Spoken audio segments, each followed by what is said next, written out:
Today we're going to learn all about AI agents and this tool called Any10. The concepts you'll learn from building this application, you can apply to building pretty much any kind of agent that you want. Agents give you the option to apply intelligence autonomously and make decisions for you and operate on the background without you having to manually write code or manually write a structured flow on how things should operate. From this tutorial, you will see what are the different kinds of applications that you can build with agents, and the opportunities are endless in terms of what you can build. For example, you can build AI agents that goes and replies to your messages, can go create your own social media posts, can maintain your newsletter, and can even be your coach. Here's a demo of what you'll learn today. Here is my Telegram.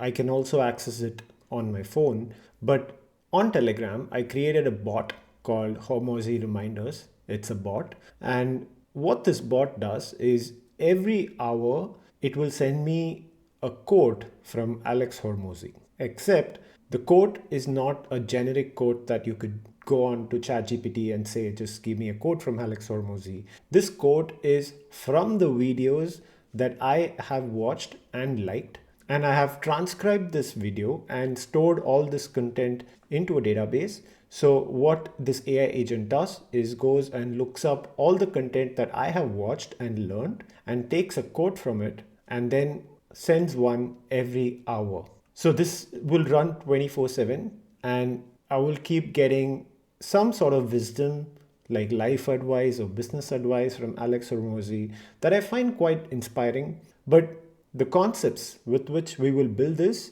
is the same that you will need to build a pretty sophisticated use case.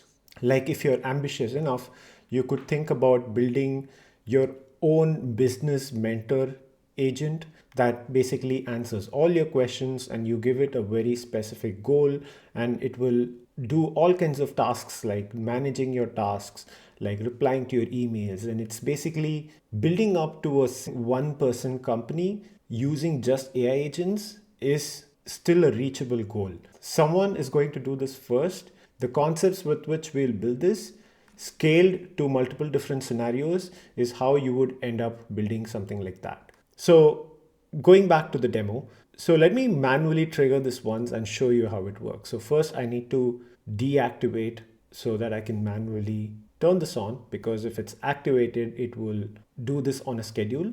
So I'm just going to test workflow over here.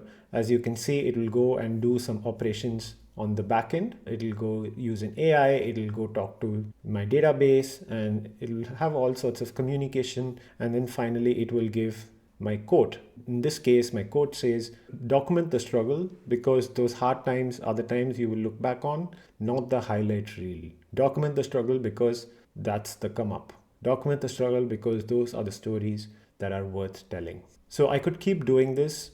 I could test the workflow once again, and it will go do the same sequence that it'll go fetch a quote from my vector database and then throw me a quote. The main output of hard work is the person you become along the way. Working hard allows you to grow and improve your ability to work hard. So what will you learn? First, you'll learn how to build your own Telegram bot. You can use Telegram bots for all kinds of purposes. You could build any kind of chat-based experiences all right from within a Telegram bot. Telegram makes it extremely easy to make bots, and depending on where you live, a lot of people use Telegram, at least in Europe.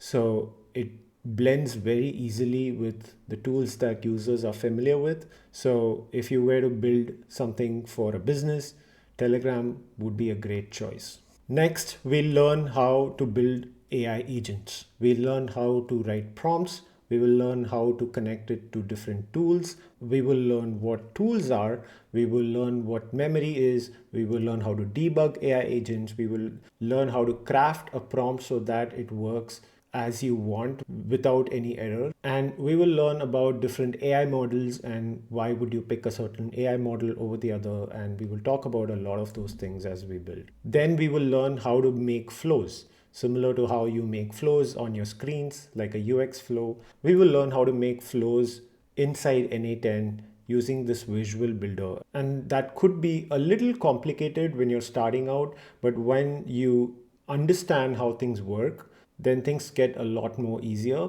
And trust me, over time, it'll become very easy for you. And the best thing about Any10 is that you can download and upload workflows. So I could just export this workflow for you. So I could just go here and say download, and it'll give a JSON file, and you could just import this JSON file at your end, and you basically have the same workflow set up. And you could also copy paste parts of this workflow, and that makes things so much easier. And if you've purchased this course, this JSON file will also be available for you to download and upload and modify it to your own use case.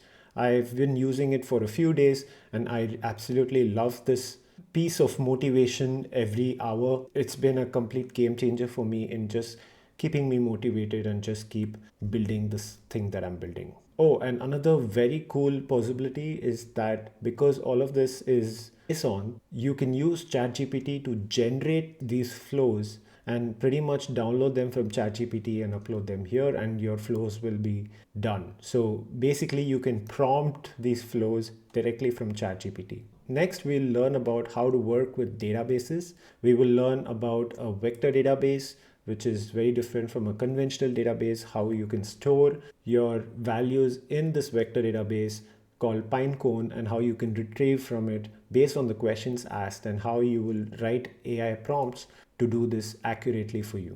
And finally, I'll show you how to launch your automation and have it live. So when you sleep, your automation's always running 24/7, and you can have any kinds of interesting use cases, and it will work in the background.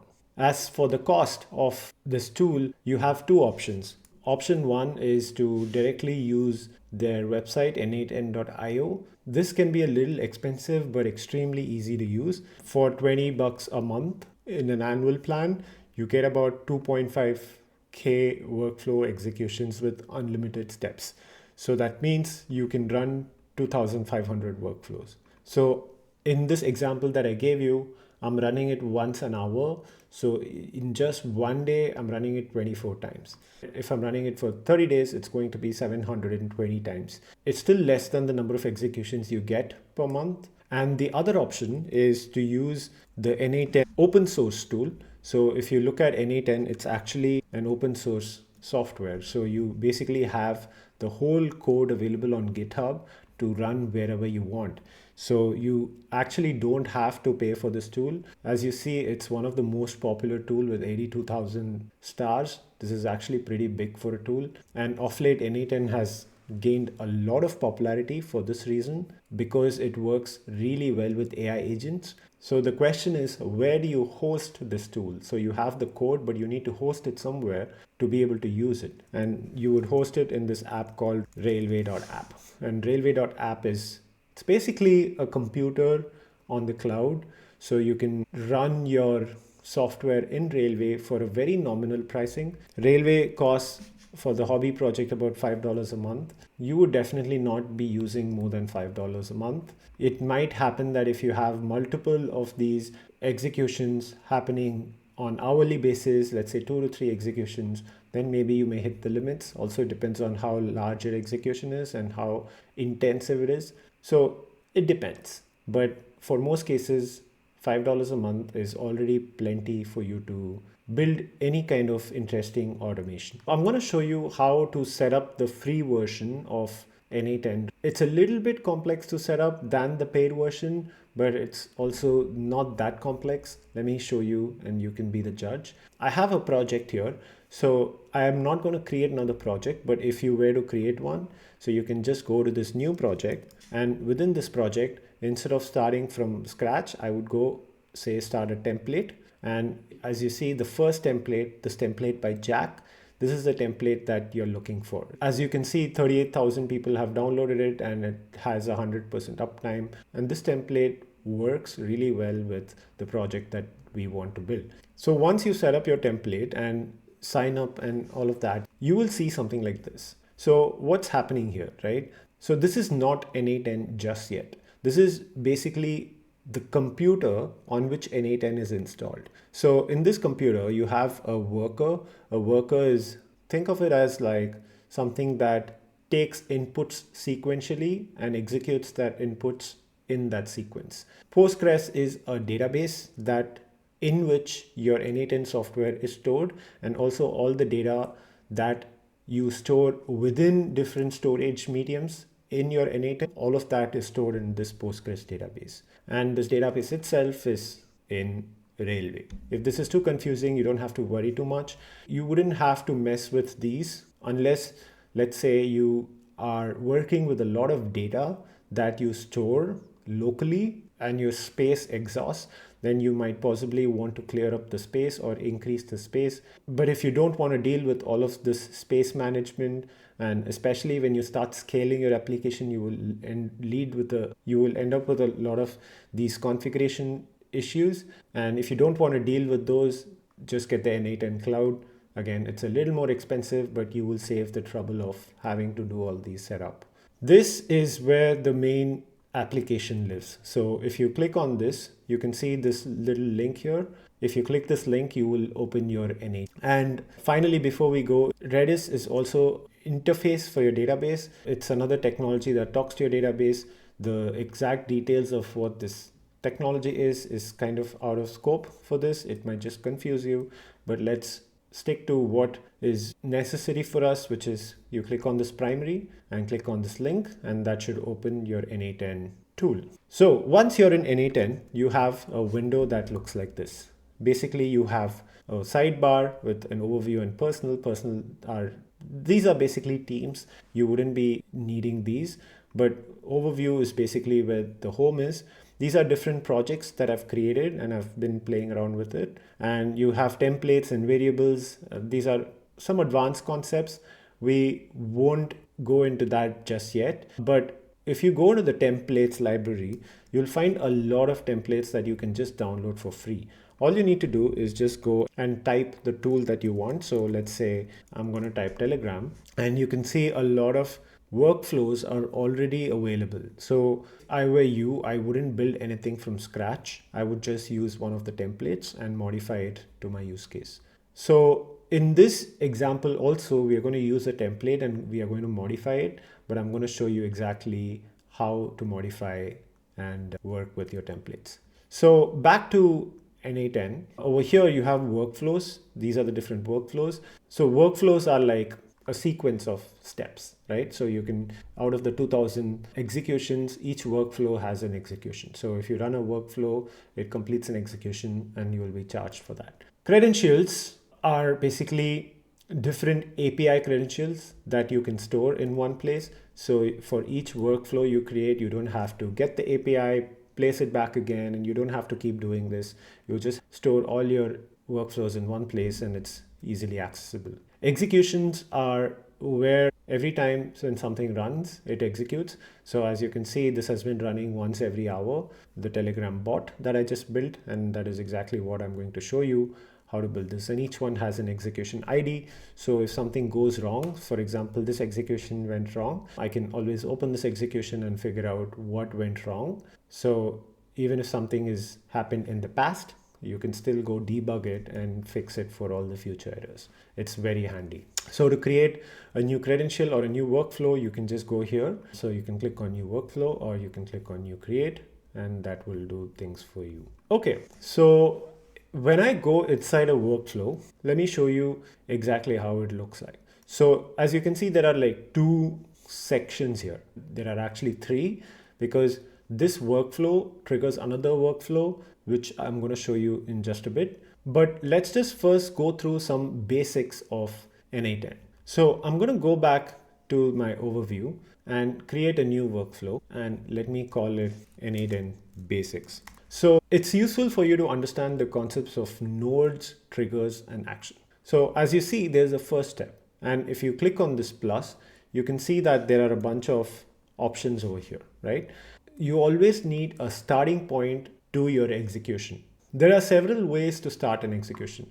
One is you trigger it manually when the press of a button. Two, you can use some forms where when you submit the form, you start an execution. Or three, you can use some Telegram bots or any sort of chat interface, or you can use webhooks, or you can run it on a schedule. There are lots of options, as you can see here, to start an execution. So these are triggers. So the typical trigger that we use is the chat trigger, as I clicked here, right? And this opened a kind of a model that looks like this. And over here on the left, on this panel, every node that you click, so right now this trigger is a node, it's called a trigger node. So when you clicked on it, it opened a model like this. So anything you click will open a model like this where you can modify its properties.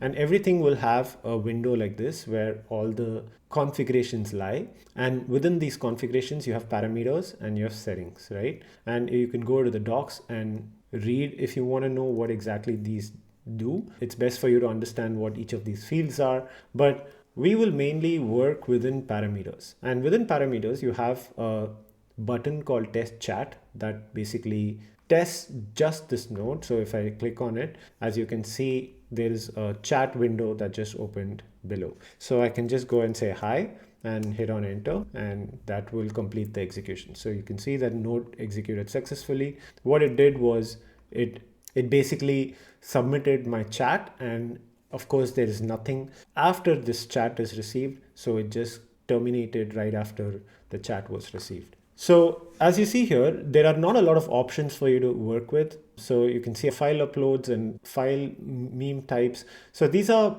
some properties that you can enable. So within the chat, you could like send PDFs or voice or things like that. Let me try hi again. And you can see that it executed once this time.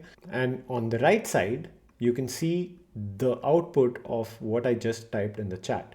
So here's a session ID, which is very unique to each session. And here's the action, which was send message action, and the message was hi. So if you just go and say hello there, it will receive that hello there in the chat. And you can see the hello there is available here. One thing for you to note is that it does not have context of all the previous chat. To retain context of all the previous chat history, you need to have another storage medium attached to this. We will learn a bit about that later, but this is basically a way to get one single message across to start an execution. And when you click on this plus, you can attach different nodes to it. So you can see there are lots of different nodes that you can use. You can build an AI agent. If you select the advanced AI node, you can do some actions like that connects to certain apps. You could like make flows. You could say if your message was hi, then take this route, or if it was something else, take another route. There are lots of possible combinations that you can build. For this example, let's try create a simple AI agent. So when you look at this, the interface is slightly different from the previous chat node. If you see, the parameters are still in the middle. You have on the left where the input chat was received. You will have this input only if these are connected. If this was not connected, you will not see this, right?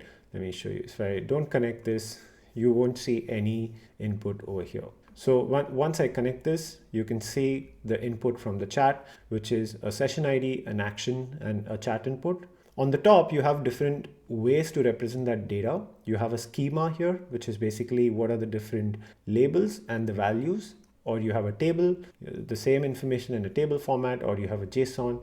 So depending on what format works best for you, you can select to view it. In the middle, you have lots of options. You have connect a chat node, which means this field is a source for a prompt. So for the AI, you need a prompt. And where will the prompt come? You can either manually define the prompt, or you could just use the chat to take that prompt.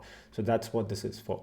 So when you say define below, you can manually define the prompt, and you can say you are an assistant who tells good jokes. But you have to understand that while this will work, this is basically a user message, and this is basically your system message. When I clicked on add option, so system message is where you will assign a role. So this kind of prompt will actually sit in a system message, and in a user message, is basically the message as a user you provide. So you would say something like, tell me a joke. So why do you split this between a system and a user message? It's because it helps the AI agent assume a specific role, and the message from the user could keep changing. For example, you could be an agent who's responsible for mentoring you based on trained knowledge from your academics. And you could ask any question, and every question you ask would be a user message. And the fact that it's an agent and it has access to all this knowledge is the system message. If you want to learn more about the system message and user message, OpenAI has a cookbook with which you can understand the basics of how to write good basic prompts. For this video, we will use other shortcuts and tools to write prompts for us. And as you see, when I just write a prompt to say, tell me a joke, and say you're an assistant who tells good jokes, and I just test the step, you can see that it threw an error. Errors, you'll see something like this. So first it'll fail to execute and it'll give you the actual error. So problem in node AI agent. So obviously this node AI agent is the name of the node, as you can see here from the top,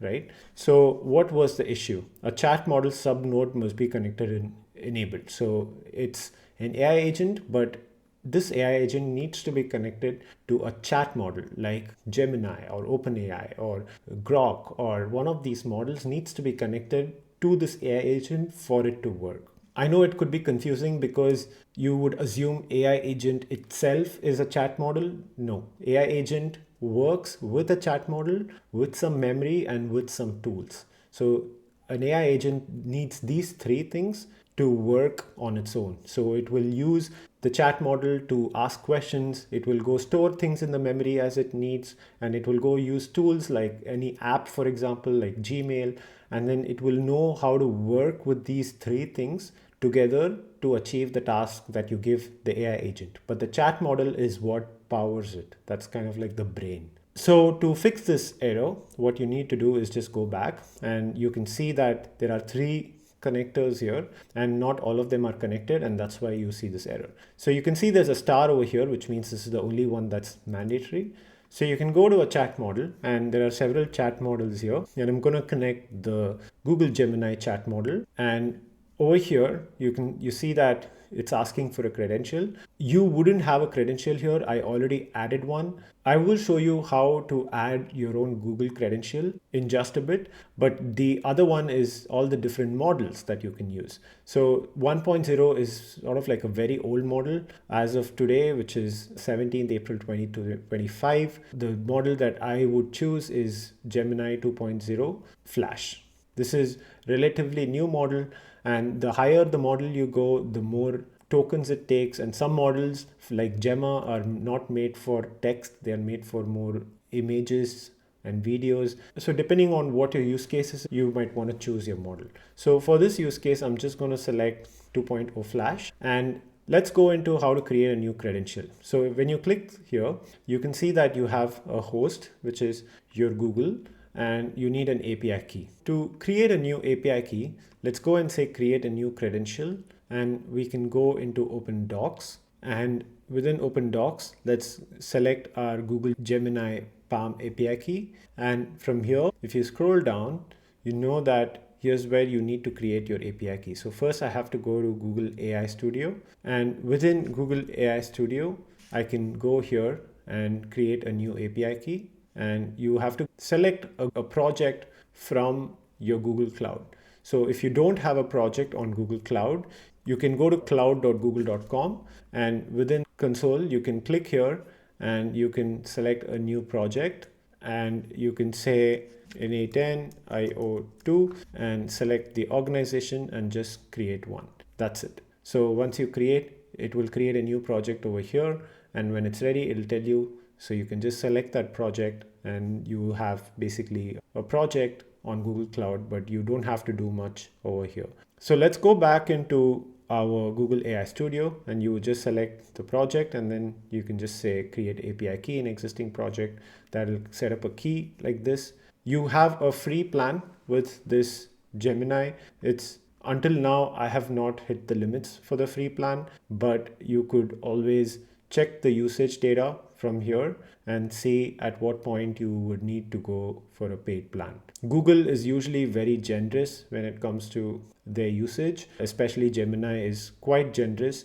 So it's very unlikely that you will hit limits. Okay, going back into NA10. So once you have your API key, just paste it over here and you will have it ready. So I already have mine over here. So now that within the model I've selected these, all I need to do is to make sure your Google chat model is connected. You can do the same with any kind of model. You can, let's say, add an OpenAI model. Here you go. And you would follow the same process, create a new credential. And for OpenAI, you have to go to playground.openai.com and create a credential. But the process is the same.